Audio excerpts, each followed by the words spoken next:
usually how I like to start these conversations is really about an individual's journey and the stuff when I talk to people, they're sort of at a period in their life where they're building something pretty amazing, right? It's going to take a lot of time, a lot of energy, a lot of money, a lot of drive, a lot of effort, a lot of mental bandwidth. But before Cope Notes, like take us back to the journey, good and bad, right? Of sort of just your life, what led up to you starting Cope Notes in general. Everything. There's not a component. It's funny, whenever I have conversations around mental health, people will always ask me about the parts of my life that have intersected with mental health. Hmm. And my challenge to them is like, okay, what part of your life does not intersect with your mental health? Right. So the brief overview is, and I'm leaving out tons and tons of context and details, but basically, I grew up with a lot of different mental health issues. Like I was self-harming as a toddler, I was hallucinating in grade school. I was in an abusive household, so that certainly didn't help. And I started formal treatment and I was formally diagnosed in high school. And if you want to hear more about a little bit of the background of the story, I encourage listeners to watch my TED Talk. There's lots more information in there. But basically, I never had a normal day of my entire life, whether I was on tour with my band and freaking out about germs being on money or a stage, Right. or whether I was at home trying to get a job, but I had difficulty making eye contact and shaking people's hands because of OCD, or I was hallucinating someone else in the job interview with me. I mean, my life has been so difficult to describe that when people ask what led to Cope Notes or what has your journey been like, I'm just like, you wouldn't even believe me if I told you, you know? Is there some stuff you can share that are a bit of defining moments? And I know that a lot of there's all these little defining moments, but there's stuff in my life where I had those deep dark moments and I can vividly remember them, or not dark moments, but just times where I knew I had to do something different, right? Where you knew you had to change. And like you said, you mentioned in your TED talk, recommended, it's amazing to watch. You say that you have to kind of start and it's not going to happen in 2 3 days, right? 2 3 weeks, right? It's going to take consistency, right? And understanding that today's the day I need to start to do something different. Was there days or times where you said, okay, I know something's awry here, like I need to make some type of change even though I don't know what it is yet, but I need to start to go down a path of trying to discover what I need to start doing better. So I'm not a huge believer in like individual pivotal moments. I mean, I know that they occur, but my life hasn't really had a lot of them. It's been a lot of little ones, but I do know that there is an instance that comes to mind where I was with my girlfriend at the time and I was dropping her off at her car. I guess we'd gone on a date or something, Hmm. and we were saying goodnight, and then she starts crying, and I was like, wait, what is happening? And we had been dating for a while, so I'm like, dang, I feel like I would have known if something was wrong. So I was like, why the heck are you crying? Did I do something? Or, we'd been together all night and everything has been Right. fine. And then she just said, well, it's scary saying goodnight to you because I never know if you're going to be alive the next day. Mm-hmm. And that's really emotionally draining for me, and it's scary. And I thought, my gut reaction was like, scary for you, give me a break, like I'm the one who's going through it. And then once I really simmered on it and thought about it, I realized that my behavior was hurting the Hmm. pretty much the only person who was trying to help me. Hmm. And sometimes when you feel a pain that's super, super deep, like the world around you melts away. Like, the weather doesn't matter and the news doesn't matter and your friends don't matter. And you're just so locked inside of your own head and feeling such a deep pain that you forget that the Right. world out there exists and that you're a part of it. And when I realized that my behavior was hurting my only teammate, I was like, oh, heck no. Hmm. Like I can hurt myself all day long and somehow justify it illogically because of the headspace I was in, but I couldn't justify that hurting somebody I loved. I think that's really well said. I think a lot of times we can absolutely think of ourselves in the turmoil we face or just internally our feelings that it affects us. But just personal experience, when I went through stuff like that is the one thing that prevented me from doing, bad things to myself was, thinking of a person in my life. I was like, how would this affect them? Right. It was a moment of clarity for me where your life, no matter who we are, like you said, you always have like teammates, right? So there's somebody around you or people around you that's gonna affect their life too, right? So Mhm.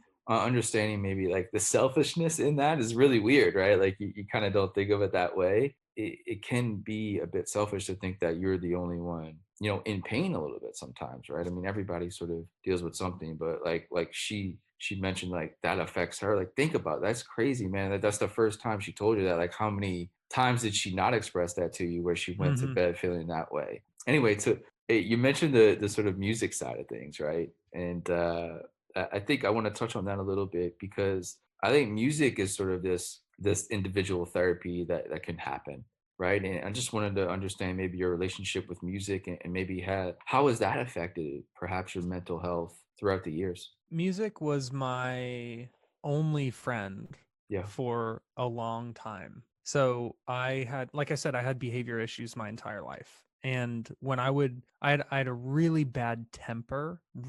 really bad anger issues, breaking stuff and screaming and punching holes through walls and just super aggro. And music always calmed me down. There was never Mhm. a single time in my life where I got heated and my temper flared and stuff, and then music didn't help. It Mm. was the 100% success rate go-to coping mechanism. So when I really felt myself like, wow, I'm about to fly off the handle, I'm about to lose my temper, I'm about to make a whole scene, I would grab my headphones or I would go in my room and sit down with my guitar for a minute. Mhm. And I mean, in like 60 seconds, I'd go from like Hulk to Bruce Banner.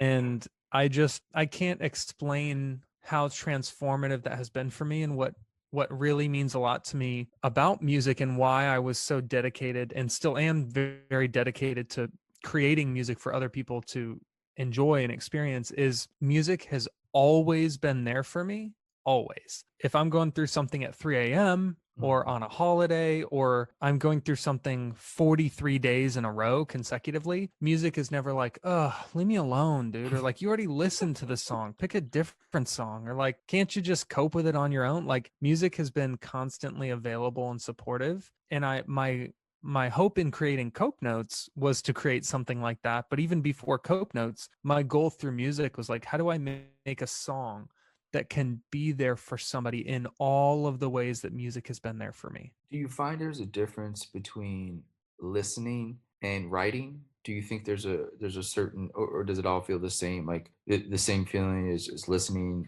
putting on your headphones, listening to something, or sitting down and actually like writing something and creating music. Do you think there's a difference in either one that it affected you different at all? Oh yeah. And I'll say this, my first thing that popped into my head when you asked that was to create music, your mind has to be crystal clear. Great point. And to listen to music, your mind can be a chaotic monster. Like, I've Yeah, that's a great never, point. if I sit down when I'm about to fly off the handle, I can't fully be creative because I'm standing in my own way. But and especially when I was younger, like fortunately I haven't had anger become an issue in my life in the past, I don't know, 5 years or so. I've been a lot better because, of course, therapy, working through some anger management stuff. So, fortunately, I'm not of that temperament. But I specifically remember when I was going through that, I would sit down and try to write something. And I was so upset that my brain couldn't get around itself. And that's when I would listen. I would say, wow, if I can't think straight, then I'll put on music and so much of my mental acuity will focus on listening to it that everything else will melt away. It's interesting. I kind of want to try to segue it into Cope Notes because Cope Notes at its core is words, right? And I'm a big fan of music, and I've written music before, and you have a ton of ink, and my ink is actually all words, right? I Mm. have this sort of fascination with words. It's simplicity, but then also the impact that it has. So, in talking about Cope Notes, let's just talk a little bit about what it is, right? And from just a simple mission standpoint, like what is the purpose of it and what does it do? So, Cope Notes uses daily text messages to improve mental and emotional health. So, if you think about it, we are trying to be that interruption to a negative thought pattern. We're trying to train your brain to think in healthier thought patterns by delivering these texts that sort of, I used to describe it as a train. So picture, how people will say thought train, like a Hmm. negative Sure. thought train. I picture Cope Notes as like a guaranteed rock in that train's path. Maybe it's just a pebble or something on the train track. And we guarantee that we will slow that train down over time enough to derail it. And most people get stuck in a negative thought pattern and it doesn't stop for days or weeks or months on end. Mhm. And we said, we never want anyone to go a full 24 hours without a guaranteed interruption to that negative thought pattern. When you were first thinking about doing it, right, or doing something, what were the first steps you took, right? I mean, you're sort of an artist, right, a musician. Like, how do you go from that to like creating a text messaging company, right? Did you have a friend that was a coder or developer, and you went to them and say, "Hey, I want to make this. How do I do that?" Like, what were some of the first steps of actually like creating the company and the technology for it? So, what people need to know about me, and anyone from the hardcore or punk or metal community knows that like DIY is a cornerstone. Yeah, So, I was designing our t-shirt designs, I was designing our album covers, I was writing the lyrics, I was writing the music, I was like coming up with new ways to transition between songs. I mean, even early on, I was booking our own shows. So all of that translated into business, so much so that I didn't even know that Cope Notes was a startup until a full year in. When somebody else read about us in the newspaper, a local accelerator, and said, "Hey, we run a tech startup accelerator." And I was like, I literally don't even know what any of those three words mean, because here's what I did. I'm not from tech. I'm not from the business world. I mean, you got to think, I lived in a van for 12 years playing shows every day in a different city. And none of these, you think we're all sitting around at a Cannibal Corpse show talking about back right, end coding? right, right. Like, it was all so foreign to me. So I was doing peer support and mental health advocacy for years. And all I thought was, man, the way that we do peer support doesn't scale. There's no way, like, peer support is most of the Totally. time one on One on one, one yeah. or Yeah. with a group. So at max, you have a very low ceiling of how many people you can serve. So I was like, God forbid a million people need peer support one day. What are you going to do? Hire 100,000 peer support group leaders or what? Like, what's your plan? So the original thing that I did, you asked how I got started. This is embarrassing, but it's true. I didn't think anything about business at all. So what I did was I licensed SMS marketing software with my own money and then asked for people's phone numbers and put them in manually to Mhm. this SMS marketing software. And then I wrote a new text like every day or every other day. It wasn't even daily at that point. And then I would pick an arbitrary time to send the text. And then I would send like one mass text to the entire list. Mhm. And I was doing that manually. So I was making data entry errors like 20 Crazy. times a day. And it was actually, I just met with a someone who I hope becomes a client. They run a team of about 500 or 600 different employees, and they were looking at Cope Notes for employee health. And Yeah, it's the great. guy, I'm so glad he said this. He goes, "I'm not gonna lie, Johnny. When you launched Cope Notes, I tried it in like the first couple weeks, and he was like, it sucked." He said it right to my face. And he's like, "I'm so glad that you've made so many changes, because if it was still what it was a couple years ago, there's no way I would touch it." So it really was that bad, you guys. And what did he say was his issues, right? And like, was it the grammar? Like, was it just spelling? Like, was it the timing Oh, was bad? no. No, not the grammar. So my background is in creative and I did copywriting for years. Oh, so So it's great. Yeah, so that that's part was good. Yeah. that part was fine, but I'm sure the sign up process and the Mhm. delivery, and there were no Gotcha. options. It's like, and there was no education too. It's like, we're just going to send you text messages that help you. And they were like, no. I mean, it was just, have you ever seen a kid, a toddler, like hand a painting to his mom and be like, "It's an elephant." And she's like, "Kind of." That's how the MVP of our product was before I even knew what MVP stood for. I love the idea of B2B because I think again it goes to the scale that we're talking about, right? Because it seems like Cope Notes was created for individuals, right? For individuals to sort of sign up. At what point did B2B come into play, right? Like companies asking to use this, because I actually think that's an unbelievable idea. I think it's a great idea for companies to get involved. Was Yeah, somebody was that intentional at all, or somebody came out of the blue and say, "Hey, I want to do this for my company"? I'm like scoffing at your suggestion that it was intentional. I had literally no clue what I was doing. Literally, all I did was I set out to make a positive impact in people's lives. That's it. I genuinely had like no plans. But as word traveled and as some subscribers told other subscribers that it existed, eventually one of those subscribers was responsible for the foster care system in Iowa. And they said, hey, are you willing to do a contract with us to support a couple hundred kids? And I was like, I don't even know how I would do that.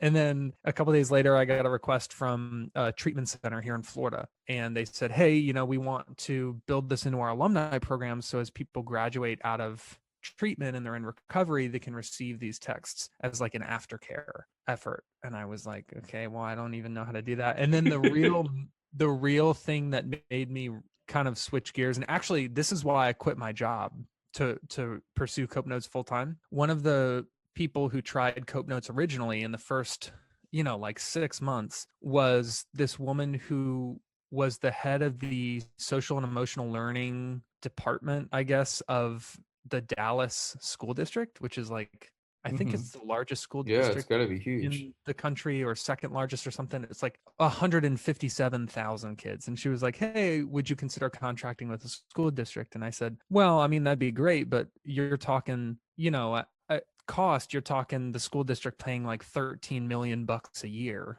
or whatever it was, 18 million bucks a year to provide this to students. And she was like, I know. And I said, "Okie dokie." I quit my job. Like I'm gonna do whatever I can to make this work. So originally I had no plans of going enterprise, but we even had like a Fortune company reach out to use it for wellness before we advertised it for wellness for large groups or enterprise at all. And I asked the woman, like, how the heck did you find out about this and what made you want to use it for the team? And she said, well, I was at my cousin's wedding and someone received a text message, someone in the wedding party from Cope Notes, and read it out loud. And then we all Huh. talked about it. And then she was like the head of benefits for this Fortune company. And I was like, oh my Lord, everyone's a person. And I made this Right. for people. So fortunately, some of those people have authority over large groups. So that's interesting because you go from sort of manually doing stuff, right, to not knowing what like a tech accelerator is. But did you go that path as you were gaining? I mean, obviously you have to build a team, right? At a certain point, like, did you go like the accelerator route to kind of get some mentorship and to get a team together, or did you just poke people that you thought would be really good and started to build a team? I didn't do crap. I was like, it's funny at a local accelerator, that one that met with me was like, hey, you should join up. And I was like, I don't know. Like, I don't even know half the stuff you guys are talking about. I don't know if we're a good fit. So I was resistant to it for a while. Hmm. Like, of course, by now we've done an incubator and we're in an accelerator now. But at the time, I mean, I feel like we're doing these programs way too late, like late past for sure. Hmm. But the only way that we were able to scale at all was this guy that I guess I had met in college briefly. He said that he had seen me perform improv at a coffee shop at UCF in like 2011 or something. And he reached out to me and he's like, hey, I read about you guys in the newspaper and I'm like a tech person. I just want to take a look at your security and backend and see Hmm. Hmm. if there's anything I can do to help. And I literally was like, I got it covered, dude. I'm borrowing SMS software and typing everything manually. Like, I'm figuring it out. And he was like, that sounds terrible. Like, you need to not do that anymore. So it was through his persistence that I allowed him to look at some of what we're doing. He's like, this sucks and this can be so much better. So he eventually started working with me on a project here and a project there. And then now he's our full-time CTO. So it's not like I said, I need to find someone who can help us scale. It took someone else reaching out and going like, this is going to break like really soon if you don't change everything. That's great. No, I mean that's but still, I mean it takes you to kind of to let somebody into the ecosystem, right? To let somebody look at your baby under the hood, right? And be able to take some criticism, right? Because it's just like you have no idea like what automation is possible, right? Like what these Yeah. back end And he was databases can do. I mean, your life probably had to change. Your mental well being probably improved a lot when he came on board. Bro, so let me just say this. So right before this conversation, he slacked me. I'll read it. He said, we've been working on a project that he just completed last night, and he tested it this morning and pushed it live. And he said, we can schedule 50,000 texts per minute. 50,000 texts per minute can be scheduled. And keep in mind, these texts are scheduled using artificial randomization, all these Hmm. algorithms Hmm. and scripts that we wrote. Bro, can you go back in time, dude? And picture me and some state government is like, hey, we want to add 50,000 new users. I would die. Freak What is your plan for manual data entry and scheduling? Like the fact that we built scripts that can schedule 50,000 texts in a minute. I mean, do the math. How many users can we support in a day if we can schedule 50,000 in a minute, all through different time zones? That's a bunch more than I could do. My fingers would fall off typing all that in. I wanted to I wanted to chat a little bit about the science because I think it's really interesting because, like you said, you came into all kind of different worlds a little green, right? But you just learn, right? Like I think it's so great when individuals can just learn, right, and just dig deep into a sector they don't have any idea of before. But what are some of like maybe like the scientific discoveries about like psychology, right? And about maybe doing randomized text at a time so a person can't predict when it's gonna, come on their phone a day. Like what are some of the things that were really inspiring or interesting to you from like a data standpoint that science really taught you about like psychology and improving mental health? So that's what I bet people have been listening to this for a half hour and they go like, how the heck did this guy accomplish anything? So I'm glad we're finally touching on the psychology stuff because I went to UCF for psychology. I've been doing mental health support and advocacy and all of this. I've been in the mental health world for over a decade, like professionally. So when people, I can just picture people listening to this and they're like, he doesn't know anything. It's like, no, I do. I just don't know tech stuff. So my Right, whole right. background was everything psychology based. I was really interested in abnormal psychology, of course, because of my diagnoses. I was really interested in neuroscience, and my plan was to become a clinician. So don't get distracted by the tattoos. I was going to be Hmm. the lab coat guy.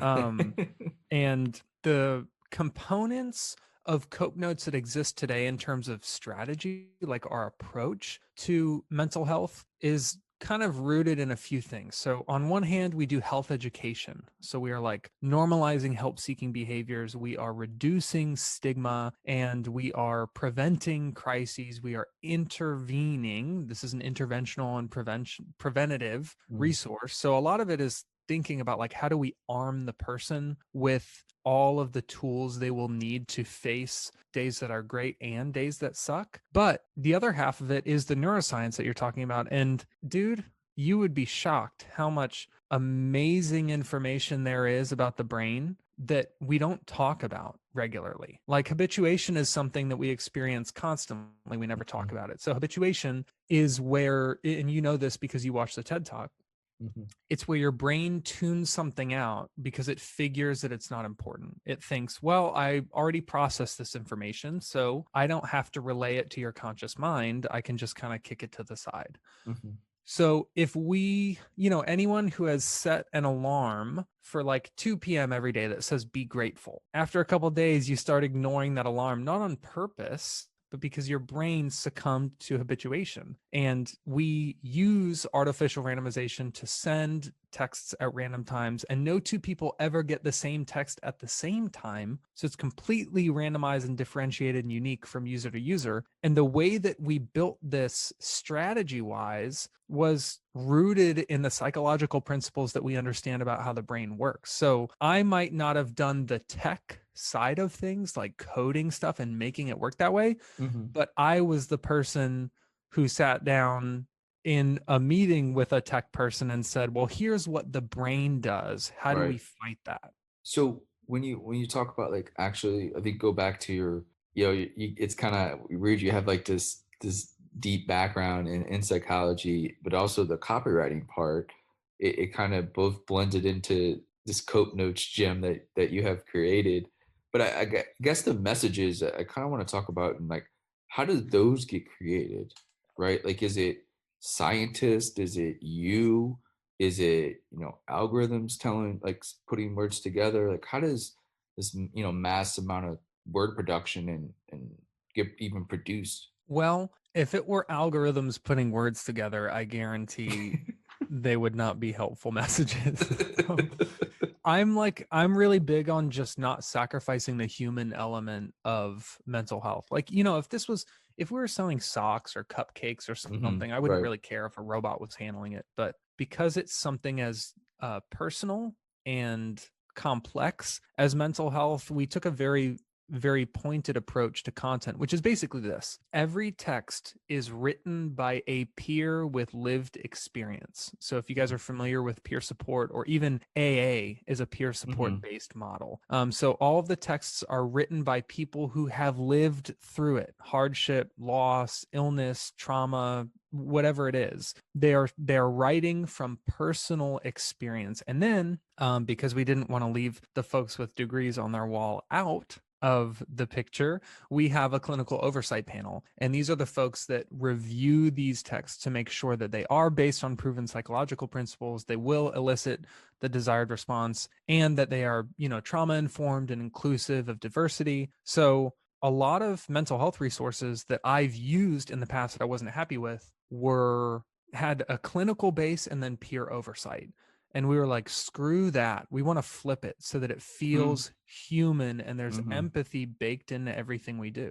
When a user signs up, do the messages change based on what a person went through? Like, I'm gonna try to word this as best I can, but like, if a mother deals with like a loss of a child, right? Does their brain want something different than a person who deals with alcoholism? Does it matter the trauma or issue that a person goes through? Do they give you that information so you can then feed their brain appropriate like dialogue? So, a couple thoughts on this. So, originally, of course, that was part of my roadmap, was like, I want to make things as pointed and specific and customized as possible. But we started doing research with USF Health, and we kind of realized that if you think of mental health services on a spectrum, we are on the comprehensive preventative wellness side. And then on the other side of that spectrum, you can picture like inpatient treatment or something. Mhm, mhm, So, what I would say is, if you are working out for general wellness, for preventative wellness, if you're doing calisthenics and you're lifting weights, you're playing basketball, you're stretching, all of that stuff,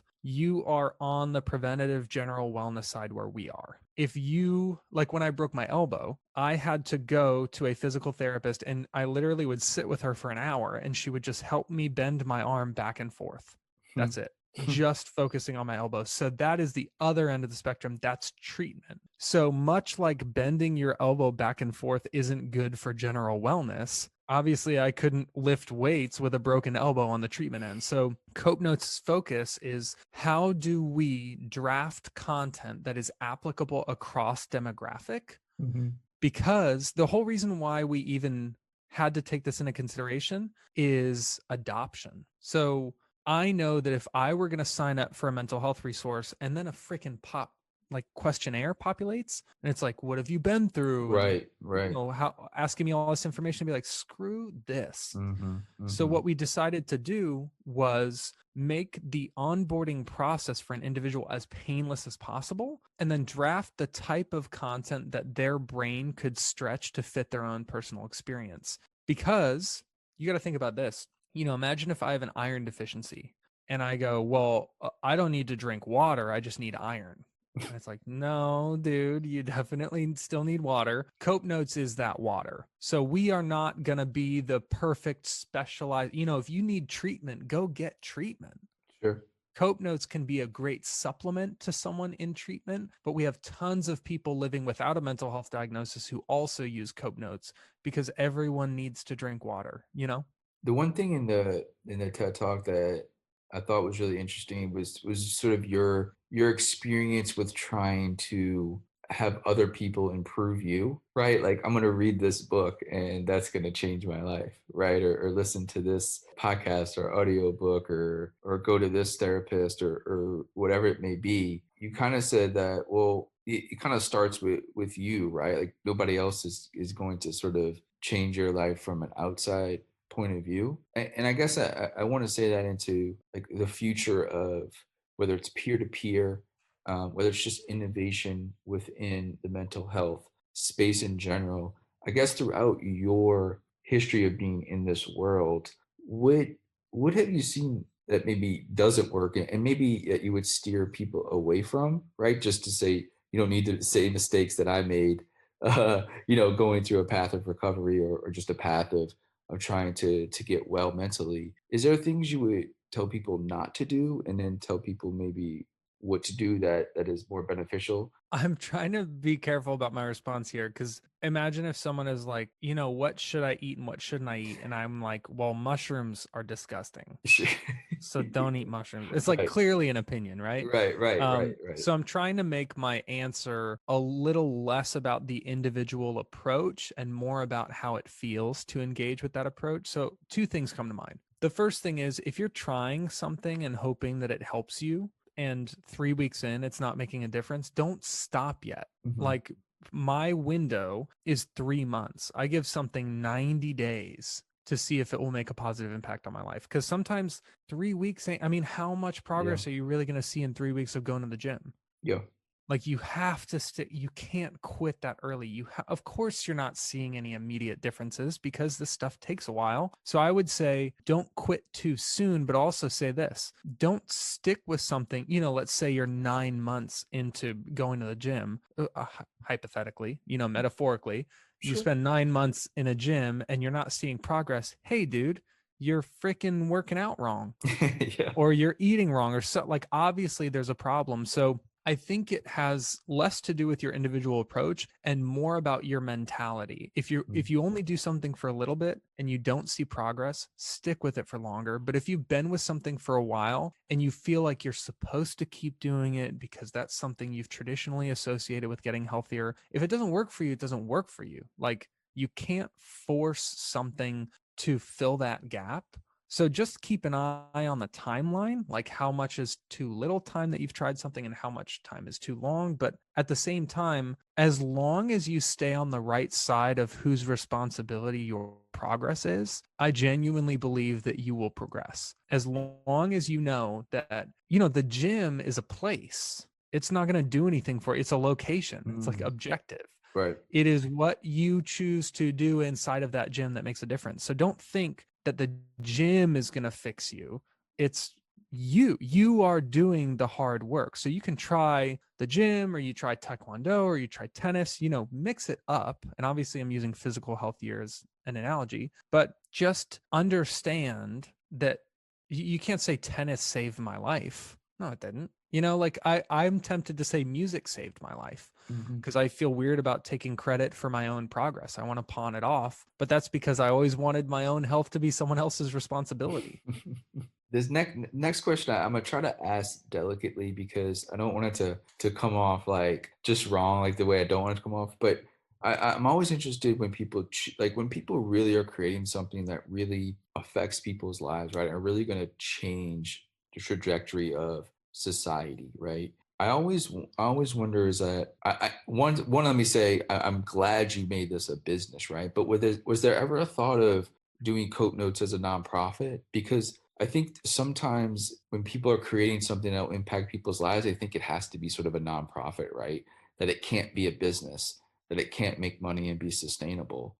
So usually goes a nonprofit route, and it might fail just because you need to keep sort of getting donations, and there's this whole sort of thing around nonprofit, and you might have seen it through nonprofit sort of mental wellness, quote unquote, sort of nonprofits. Maybe they do great work, maybe they don't do. Like there's just a lot of different variables that go into a nonprofit being successful. So, what was your thought? Was there ever thoughts of going that route in the beginning at all, or was it always going to be a business model? That's a great question, and I'm glad we're talking about this. So, people who don't know me don't know that I have been volunteering. I'm a lifelong volunteer. So, I was volunteering as a kid. I had to get volunteer hours for high school, which is where I really caught the bug. When I was a kid, I maybe didn't have the best attitude about it. But then slowly I was like, holy crap, you can use your time to help people. So, I was literally a full-time volunteer. Like, I don't know if people know this, but when you tour, you don't get paid as a musician. Like, I was getting paid 5, $10 a day for food. and I've toured for 12, 13 years. You're talking 2 months at a time on tour, living in a van, brushing your teeth in gas station bathrooms, changing in parking lots, full-time volunteer. You're staying up, you're working 20 hours a day, driving Crazy. 13 hours to the next venue. And then I would get home and I'd volunteer speak with NAMI, I do peer support, and then I started Not a Therapist, which was a digital peer support platform that was nonprofit. It was donation based and everyone gave $0. So I looked at my trajectory and I said, wow, let's see. I have been volunteering in the mental health space for, a decade, and I have never once made a living wage in my entire life. I've never once made above $30,000 in a single year, ever. It Right. was like freelance project here, freelance project there, working 80, 90, 100 hours a week. And then I look at the idea for Cope Notes and I think, like an absolute idiot, I go, I'll make it a nonprofit.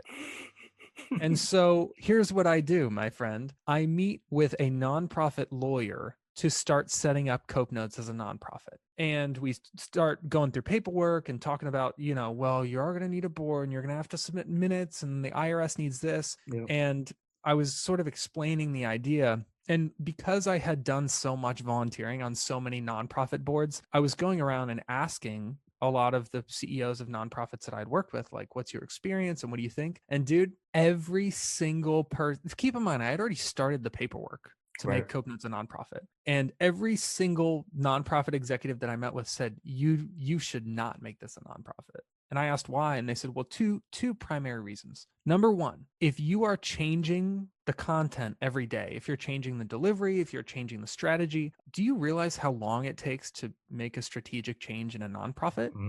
Great It point. can take months upon months. And, for a nonprofit that like throws one event a year, that's fine. They have months and months. But if you are contacting people every day and you realize you need to make a change, you need to make it today so that tomorrow it's fixed. You can't wait 6 months to solve a problem. Right. And they also said, but I'm not sure how many people know this or who lives in the US or who doesn't, but Florida is actually ranked last in all of America for mental health spending per capita. Wow. So, I mean, that's like, bottom of the bottom of the bottom. We're below the territories, like American territories in mental health spending. So they said, if you think that you can actually run this as a nonprofit, I challenge you to do the math on where the money would come from, whether that money would come consistently, and how many people you genuinely believe you can get to work for you for free, because that's what's going to have to happen. And when I thought about it, I thought about all the nonprofits that I had served that had closed because they couldn't get donations. Right. And I Right. was like, I can't set this up for failure. Like, if we want to impact millions of people, we can't rely on rich people to send us money when they feel like sending it to us for a tax break. Like, we need to provide value and get paid in real time, or else this will fail. I mean, this really opens up a broader conversation, and I'll try to be quick with a couple more questions here. And one is that I think there's sort of a time, maybe hopefully now or maybe in it, for like a revolution within nonprofits as far as like modernizing them, whether it's a strategic standpoint or actually talking to the states or whoever to try to figure out a way to legally have a different type of entity or something, because I just think, and probably better than I do, right? It seems like there's such a stagnation with nonprofits that like you said, they can't innovate, right? They're trying to solve some of the hardest problems that we face in our country and in our world, and they can't really move at the pace that a startup can, right? So I guess looking at people who are coming up, maybe that want to do something and are facing that same decision you made, right? Would you ever tell them to start a nonprofit, right? Or would you be like, no, just start it as a business and go from there? Well, I'm always hesitant to give advice around, like, obviously that's kind of a legal and financial decision, Yeah. but I would say from a purely strategy standpoint, dude, Cope Notes has made like a monumental change to what we do like 3 times a week for the last 3 years. Cope Notes is 500 times the resource that it was when we started, and our product roadmap is riddled with the coolest, most amazing, innovative new features that I've ever dreamed up. And whose permission do we have to ask to implement these, to test them, to roll them out? Do we have to ask donors? Do we have to amass volunteers? Do we have to submit minutes to the IRS and get 12 rich people in the same room to literally eat crackers and ignore what we're talking about? That might sound like a gross overgeneralization of what nonprofits do, but I will tell you this. I've met a lot of businesses and a lot of nonprofits. And even if they all mean well, I've had 3-year long conversations with nonprofits that have amounted to nothing. And it is not because they don't want to do their jobs, it's because they can't. The Yep. minutia and bureaucracy, it's like a web, it's like quicksand. They get sucked into it. And if a startup wants to do something, they freaking do it. Yep. And that mobility, especially if you are serving people, I want to be clear about this. If what you're trying to do is to make you look cool, do a nonprofit because you will look super cool. I promise you. And I'm not saying that people start nonprofits for this. I'm saying if that's why you want to start a nonprofit, Mhm. then go for it.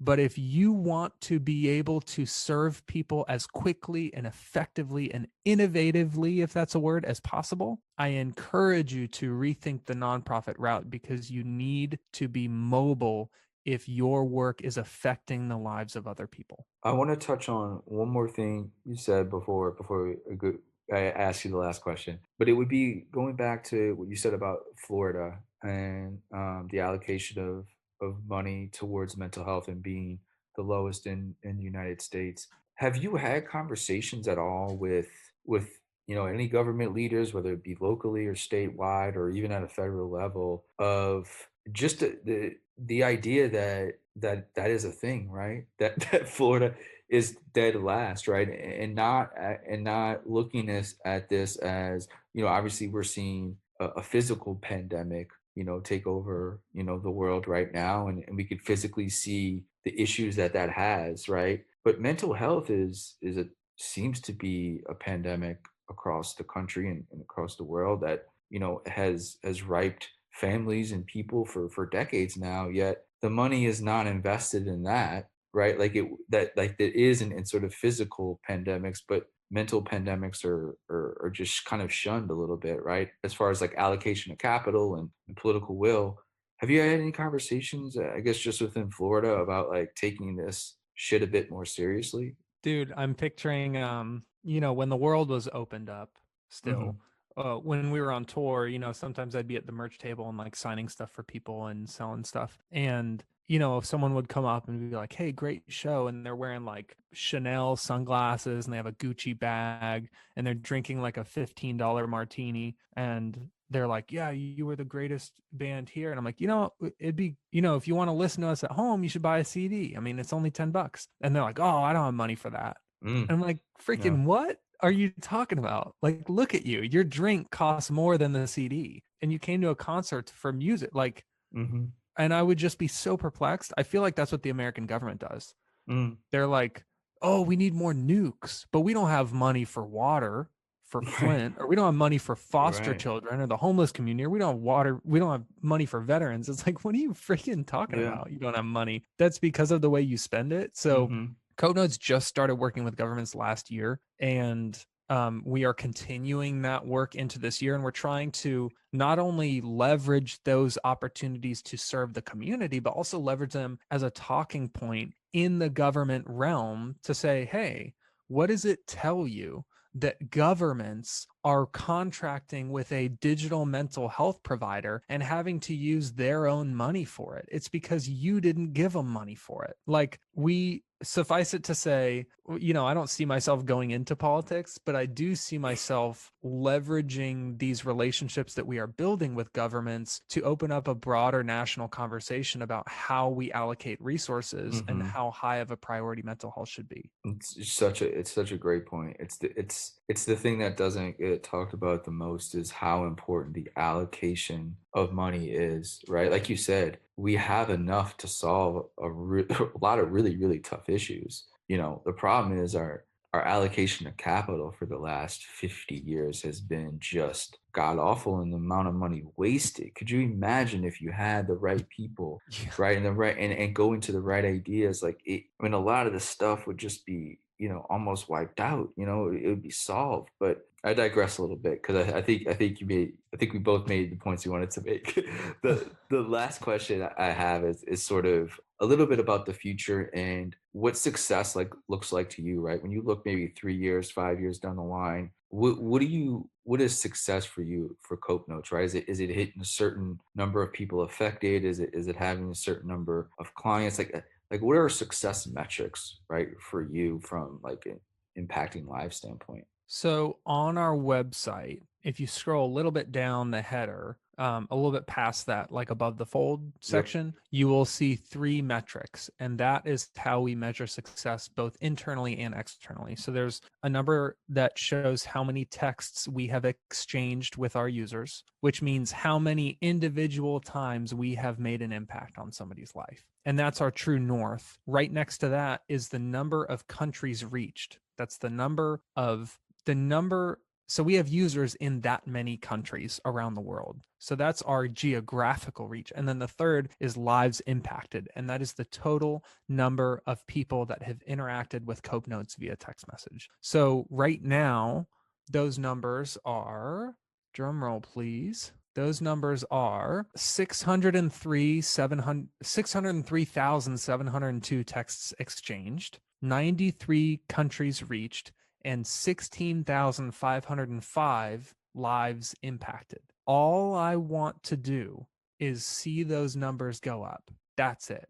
You can take, I know people are like, well, you need to look at quarter over quarter revenue and you need to look at churn. And yes, of course, Yeah. all of those things are important. But when I feel discouraged, I pull up our website Mm, and I watch that odometer kick up those most recent numbers and I think, oh, do I really want to quit? Or are there mm. 16,505 people in 93 countries right now depending on me to keep going? Amazing. It's so awesome, my man. Like I really appreciate the time.